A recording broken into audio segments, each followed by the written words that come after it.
Guys আসসালামু আলাইকুম। আমরা আছি এই মুহূর্তে মৈত্রী এক্সপ্রেসের পরে কলকাতা যাচ্ছি, কিন্তু রাস্তাতে যাওয়ার সময় এমন এমন কিছু দৃশ্য দেখছি আমরা।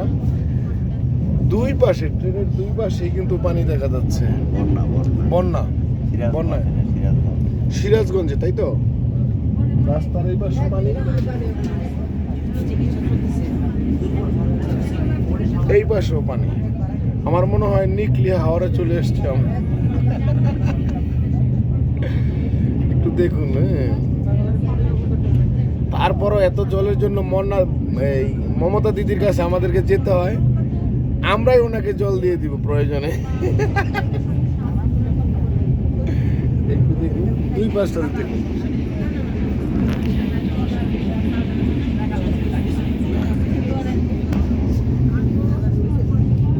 শুধু দুই দিকে যেদিকে তাকাবেন পানি আর পানি।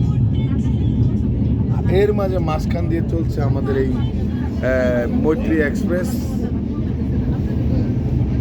এমনিতে কিন্তু মৈত্রী এক্সপ্রেসের ভিতরে পরিবেশটা খুবই সুন্দর এবং এসিটা খুব ভালো, খুব ঠান্ডা লাগতেছে, কিন্তু খুব স্লো চলে আর কি, এই হচ্ছে সমস্যা।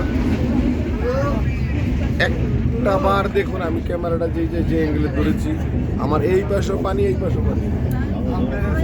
ধন্যবাদ, ভালো থাকবেন, আসসালামু আলাইকুম।